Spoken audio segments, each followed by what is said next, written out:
Deep in the Appalachian Mountains, history keeps its darkest secrets buried under fog, folklore, and fear. But every so often, one story claws its way back into the light. This case, the McKenna tragedy, isn't just disturbing. It challenges everything we assume about family, faith, and the boundaries of human cruelty. Authorities hid the files for decades, convinced the public would never accept what one mother did in the name of divine purpose. Yet the truth survived in journals, ledgers, and the whispered memories of those who saw things they were never meant to see. How did an entire community overlook the warning signs? How did 5 sons become prisoners in their own home? And what finally pushed them to rise against the woman who controlled every breath they took? Today, we step inside the story no one wanted to tell. If you're ready to explore a case buried deeper than the mountains themselves, hit like, subscribe, and share where you're watching from Appalachia. Overseas, late at night? I'm curious who's brave enough to dive into this one. And tell me, do you think evil is born or created? When the first frost of 1880 verglazed the Appalachian peaks in silver, the people of Millbrook Hollow gathered around a freshly dug grave, one that would forever alter the course of the community. Delilah McKenna stood at its edge, cloaked in grief, with 5 sons huddled around her like frightened shadows. To the townspeople, she embodied resilience, a young widow tasked with raising boys alone in a region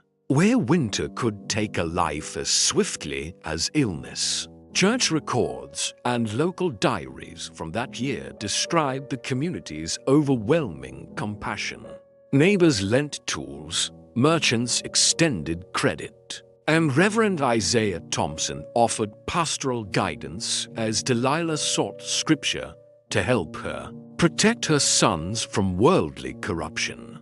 But even in these early weeks, the Reverend's journal entries hinted at something unsettling: a shift in Delilah's spiritual inquiries from grief-driven curiosity to an almost feverish obsession with bloodlines, purity, and divine mandates. He described the moment her eyes took on a zealot's fire, a detail that would gain chilling clarity years later. By the following spring, the change in Delilah was no longer subtle, it was structural, shaping the very rhythm of the McKenna household. Neighbors began noticing the boy's sudden disappearance from social life. Children who once attended harvest festivals and barn raisings were now unseen for weeks at a time. Delilah's explanations grew increasingly defensive and steeped in religious justification. According to letters later used in court, she insisted God had commanded her to isolate her sons from spiritual contamination. General store ledgers reveal another shift. Delilah started purchasing items a widowed farmer should have had no earthly need for: heavy chains, padlocks, medical supplies, and staggering amounts of laudanum. These were written off as livestock necessities, but even the shopkeeper quietly noted that none of the McKenna boys showed signs of illness. What the community interpreted as eccentric grief was, in truth, the foundation of a far darker transformation. Behind the walls of that isolated farmhouse, Delilah's obsession was evolving into doctrine, her doctrine into preparation, and her preparation into a plan that would consume her sons, her neighbors, and dozens of unsuspecting young women in the years to come. Delilah McKenna's slow descent into fanaticism did not happen in a single moment.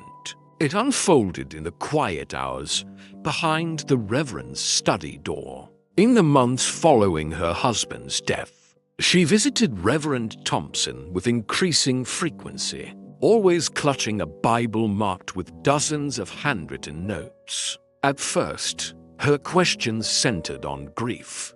How does a mother raise sons alone? How does one remain faithful through hardship? But by winter of 1884, Thompson sensed a dangerous shift. His diary, later recovered during church renovations, describes Delilah's fixation on Old Testament passages about lineage, purity, and the unquestionable authority of a mother over her sons. She began quoting scripture with a fervor that bordered on mania, arguing that the outside world was spiritually diseased and that isolation was a divine requirement for her boys' salvation. Thompson wrote of one conversation in December that chilled him to the bone. Delilah claimed she was receiving visions in which God instructed her to keep her sons untouched by worldly influence, and moreover, that her bloodline carried a sacred purpose. It was the first documented moment where her grief and faith blurred into delusion. As her interpretations grew more extreme, the McKenna household began withdrawing from the community with unsettling speed. By the spring of 1885, neighbors reported that the boys were no longer attending services, social gatherings, or work events. Delilah warned that external contact could corrupt their purity, a warning she delivered with such conviction that few dared challenge her directly. Her worldview hardened into a doctrine where she alone was the interpreter of God's will, and any dissent, religious or otherwise, became spiritual treason. By the end of that year, even Reverend Thompson was unnerved enough to caution her about dangerous misreadings of Scripture. But when he attempted to intervene, Delilah's demeanor changed, her polite grief replaced by an icy certainty. She informed him that the church no longer had authority over her family, and that their salvation rested solely in her hands. Thompson would later write that her smile in that moment was hollow, triumphant, and entirely devoid of humanity.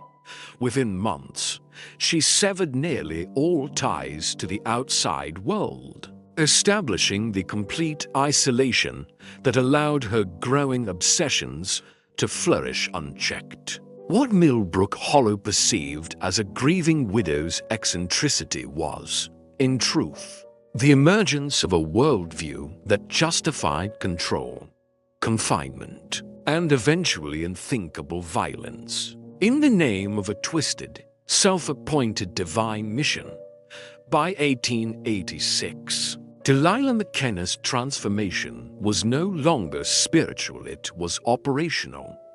Her increasingly erratic purchases began raising quiet concern, though no one yet understood their purpose. General store owner Daniel Hayes kept meticulous records, and those ledgers would later become critical evidence. They showed Delilah buying ropes, heavy iron chains, medical instruments, and quantities of laudanum no ordinary family could justify. At the time, she dismissed questions with a calm smile. Livestock repairs, ailments among the boys, a mother's precaution. But in truth, every purchase was part of a calculated plan forming in her private journals. Those writings, found decades later beneath the floorboards of her bedroom, revealed schematics and diagrams of modifications she intended to make to the barn. They included instructions for isolating individuals, restraining unwilling participants, and performing crude medical procedures. Her handwriting, once neat and controlled, grew frenzied as she described her divine preparation, outlining what she believed would be God's blueprint for a pure bloodline. The barn was no longer a place for livestock. It was becoming, step by step, a controlled environment for something far more sinister. Meanwhile, the family's isolation deepened. Neighbors saw less and less of the McKenna boys. What once looked like overprotective parenting began to resemble imprisonment. When a neighboring family became stranded during a winter blizzard in 1889 and sought shelter, Delilah met them at the door with a shotgun, insisting her sons were gravely ill and contagious, yet no one in town had seen signs of sickness. While the neighbors retreated, they reported hearing strange sounds from the barn, rattling chains and a woman's cry drifting across the frozen fields. It was the first outside glimpse of Delilah's fully realized transformation.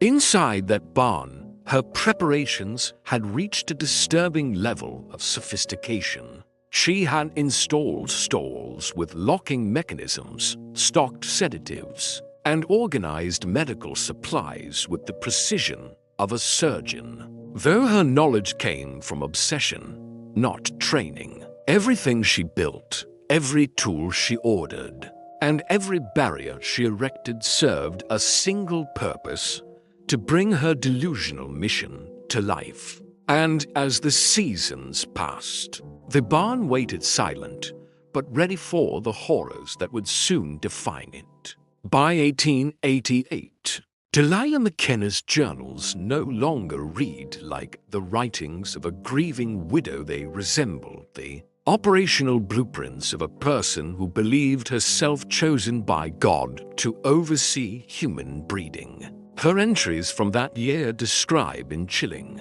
clinical detail how she redesigned the barn to fulfill her divine mandate. Investigators later found diagrams illustrating stall layouts, modified doors, and restraint mechanisms, all labeled with precise instructions.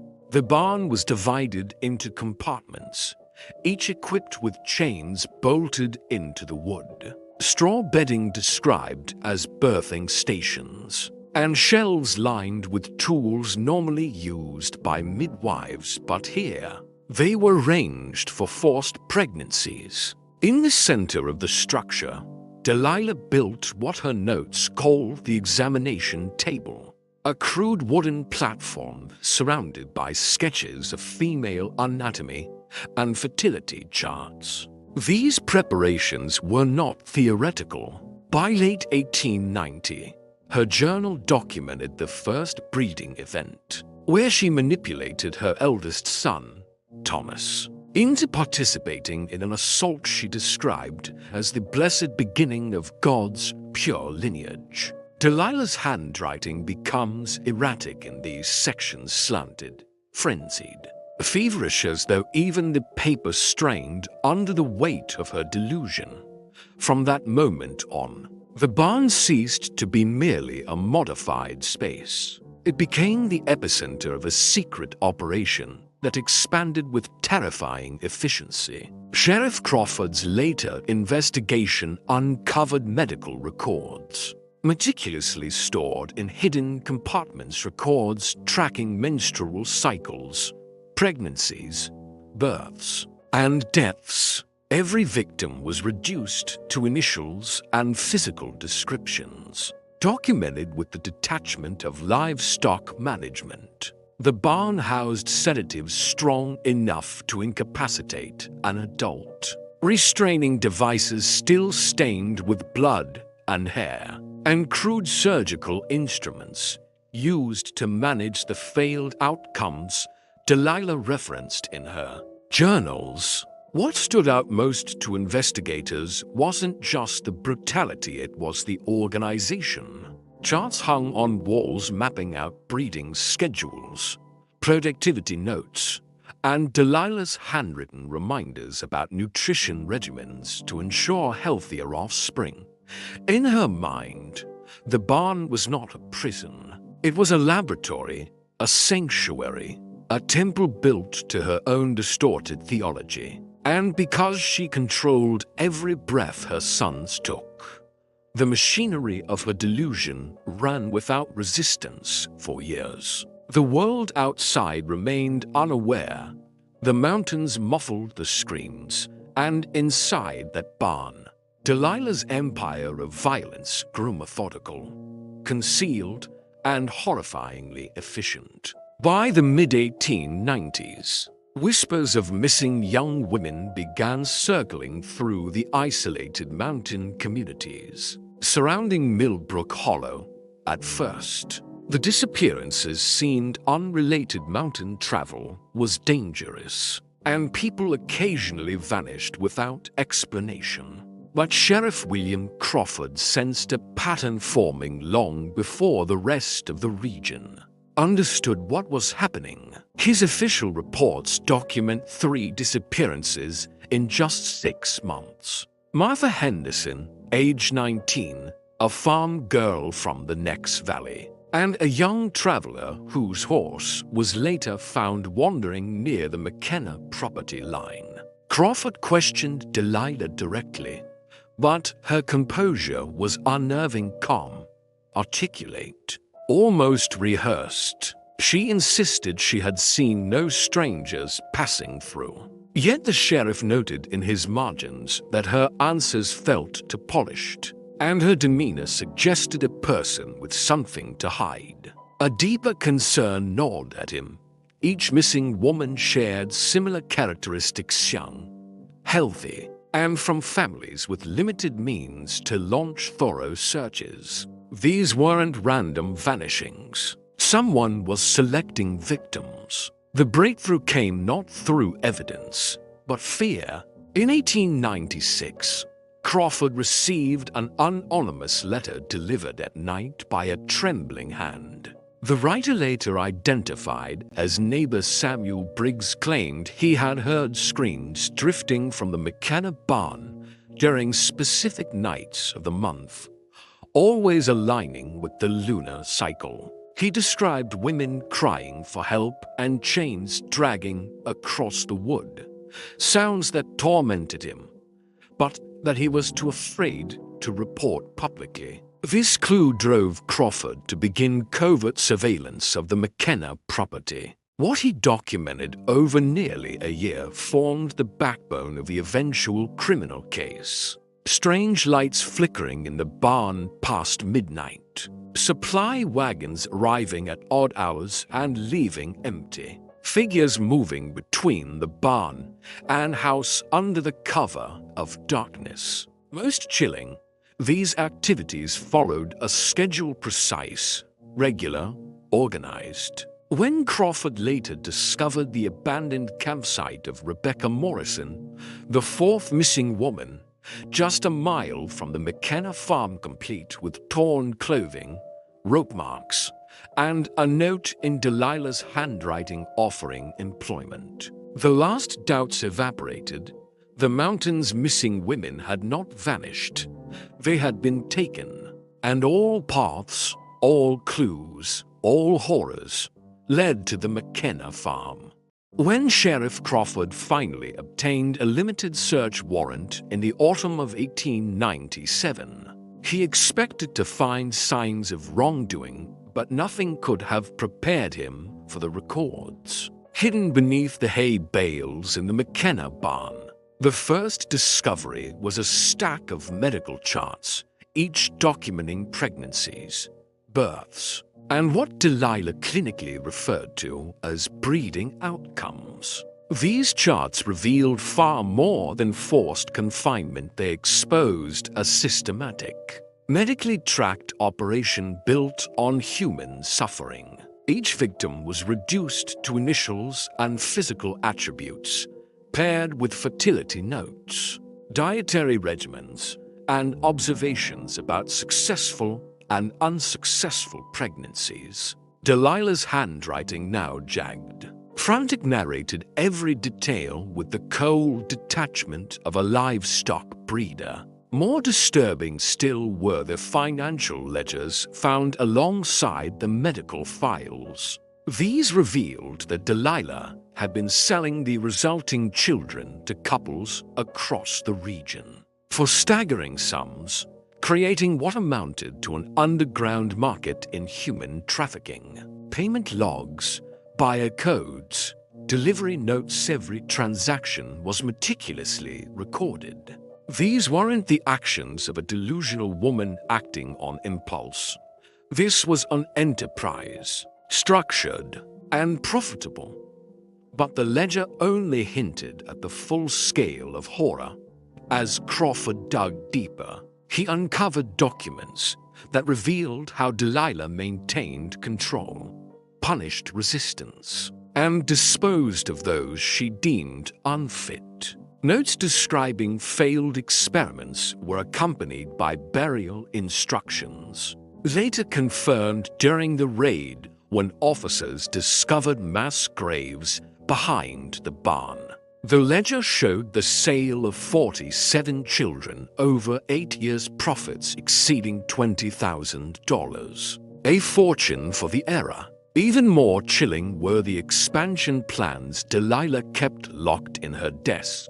Blueprints for enlarging the barn, letters to potential investors, and proposals for establishing additional breeding sites in other remote mountain communities. She had envisioned a regional network, a franchise of suffering. Crawford's hands shook as he photographed each page, understanding that these records were not just evidence, but testimony. They laid bare Delilah's dual nature, a woman who believed herself divinely chosen, yet operated with the strategic precision of a criminal mastermind.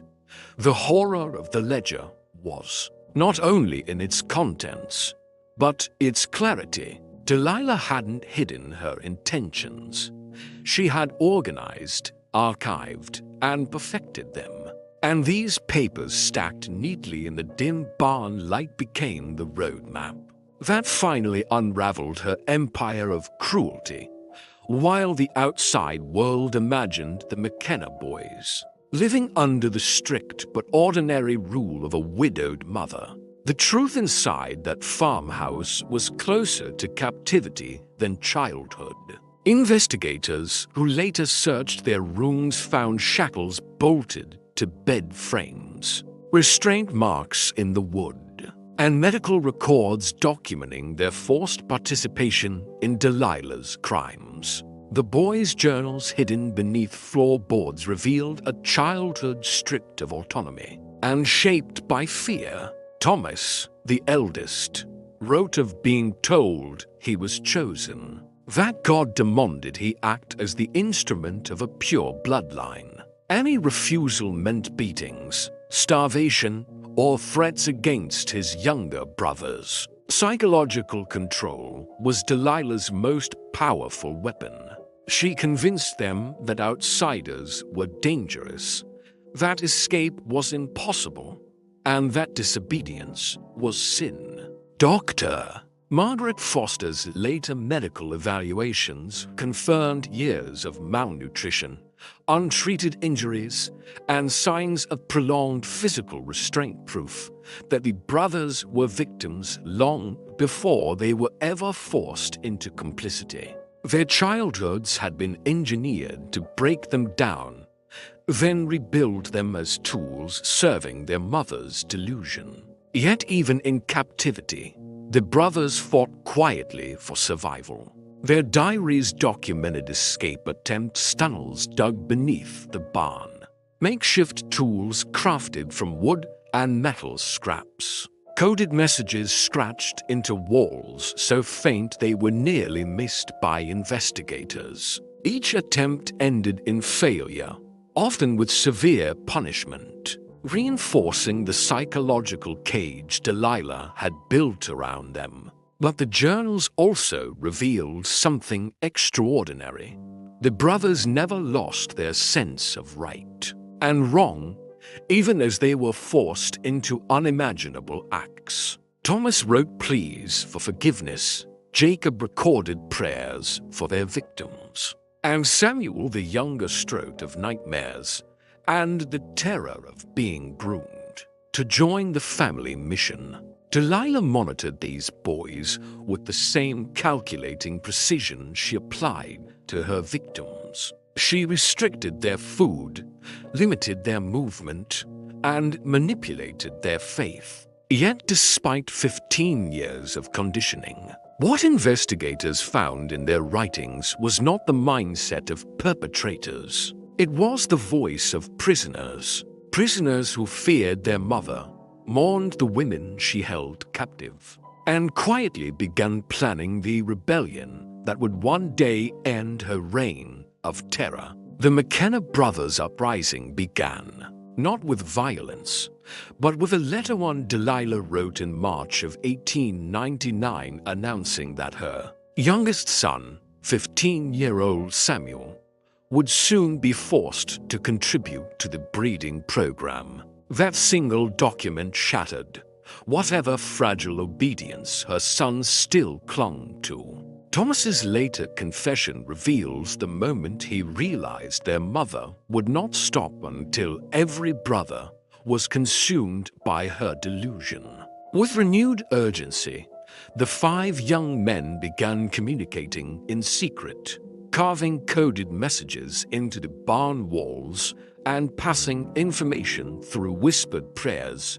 During the rare moments Delilah left them unattended, they spent months fashioning makeshift weapons from farm tools, mapping their mother's routines, and timing her visits to the barn down to the minute. Samuel, the smallest and most nimble, became crucial, squeezing through gaps in the stalls to steal keys, loosen bolts, and disable locks. Their plan was high risk, bordering on suicidal. But captivity had already shown them there was no survival without resistance. The sunrise of April 2nd, 1900 would either free them or kill them. At 3:47 a.m., as Delilah entered the barn for her routine inspection of the captive women, the brothers moved. Thomas used the makeshift wooden key he'd spent weeks carving to unlock his chains.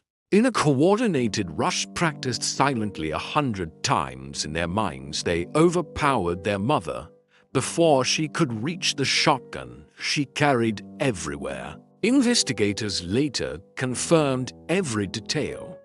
The improvised weapons hidden in hay bales, the complex layout of locks the brothers had dismantled, and the chains Delilah's own instruments of torture used to restrain her. In her apron pocket, deputies would find a written schedule for that morning, instructions to force Samuel into sexual slavery and to execute 2 injured captives she deemed non-productive. This document became the irrefutable proof that the brothers acted in defense of themselves and others. Rather than kill her, they secured Delilah in the very restraints she had used on her victims, ensuring she could neither escape nor destroy evidence. The rebellion, born from desperation and years of concealed suffering, ended in a single hour, but it toppled an empire of cruelty that had gone unchecked for more than a decade. And when Sheriff Crawford arrived, led by the brothers through the horrors of the barn, he found not murderers waiting for him, but survivors finally freed from the woman who had stolen their childhoods and turned their home into a nightmare. When Sheriff Crawford and his deputies descended upon the McKenna property at dawn on March 15th, 1899, they believed they were prepared for the worst. Instead, they uncovered something far beyond the boundaries of human comprehension. The barn, quiet, still, seemingly ordinary from the outside, revealed itself as a fully operational human breeding facility. Once the doors were forced open, investigators documented 8 compartments outfitted with iron restraints, ankle shackles, and straw bedding saturated with blood and bodily fluids. Primitive surgical tools lay scattered around the central examination platform, where leather straps still bore evidence of repeated use. Charts tracking menstrual cycles, assault schedules, and pregnancy outcomes lined the walls like grotesque administrative records. And in Delilah's locked office, deputies found filing cabinets filled with medical documents, victim profiles, correspondence with buyers, and financial ledgers cataloging the sale of 47 children. The barn was not a crime scene, it was a factory. What horrified authorities even more was the precision of its operation, suggesting years of refinement, profit, and absolute control. But the darkest discovery waited behind the barn. As deputies surveyed disturbed patches of earth, they unearthed the first of several mass graves. 7 infants and 3 adult women, their remains confirming deaths caused by complications from forced childbirth, malnutrition, and violence. More burial sites followed as investigators probed deeper into the property's silent testimony. 2 years of suffering hidden beneath Appalachian soil. Inside the farmhouse, another layer of tragedy emerged. Chains bolted to the sons' beds, blood-stained restraints, and journals documenting their psychological and physical torment proved they were victims, not accomplices. Dr. Margaret Foster's medical examinations recorded the boys' malnutrition, untreated injuries, and clear signs of prolonged abuse. Even more revealing was the master ledger hidden beneath a secret floor compartment. Over 300 pages of bookkeeping, expansion plans, and coded buyer information that mapped an entire regional trafficking network. Delilah hadn't merely committed atrocities, she had built an empire around them. For Sheriff Crawford, the evidence was overwhelming, the horror undeniable. The graves, the records, the survivors, they formed a mosaic of cruelty unprecedented in the region's history. And yet, it was the courage of 5 broken sons that finally ended it all. The trial of Delilah McKenna began on September 4, 1901, drawing crowds so large that the Millbrook County Courthouse overflowed into the streets. Prosecutor Daniel Whitman presented what would become one of the most comprehensive criminal cases in the state's history. Sheriff Crawford walked the jury through every piece of evidence: the mass graves, the birthing records, the restraint devices, the breeding charts, and the correspondence with buyers. Gasps rippled across the courtroom as he read Delilah's own words describing forced pregnancies, infant deaths, and product disposal with chilling clinical detachment. Testimony from the McKenna brothers spanned 3 days. Thomas's voice broke as he recounted years of captivity, threats, and forced participation under the threat of death. Newspaper reports noted jurors in tears as he described begging his mother to stop, only to be met with violence and scripture twisted into weapons. Dr. Margaret Foster's medical examinations confirmed the boys' long-term abuse, malnutrition, untreated wounds, psychological trauma shattering any argument that they were willing accomplices. And when Delilah herself took the stand, her unrepentant speech sealed her fate. She claimed God had commanded every act, that she had been chosen to purify the bloodline, and that the deaths were necessary sacrifices. Her words horrified even her own defense attorney. The jury deliberated for less than 2 hours before returning guilty verdicts on every major charge. 36 counts of murder, 47 counts of human trafficking, kidnapping, sexual assault, child endangerment, and a litany of related crimes. Judge Harrison Matthews sentenced her to death by hanging, the maximum penalty, under state law describing her actions as evil beyond the limits of human language. On December 15, 1901, Delilah McKenna was executed at dawn in the Millbrook County jail yard. Witnesses recorded that she showed no remorse, insisting God would vindicate her in the afterlife. For the McKenna brothers, the aftermath was both freedom and exile, cleared of all charges due to overwhelming evidence of coercion. They were relocated and given new lives. Thomas and Jacob eventually settled in California as ranch hands, while the younger brothers were placed with protective foster families. The case triggered sweeping legal reforms in child protection, trafficking statutes, and rural law enforcement protocols. Lawmakers cited Delilah's records as proof of how deeply evil could root itself in isolation. Today, the complete trial documents remain archived as a stark warning of the dangers of unchallenged fanaticism and a testament to the investigators, survivors, and 5 broken sons who finally ended a nightmare hidden in the Appalachian hills.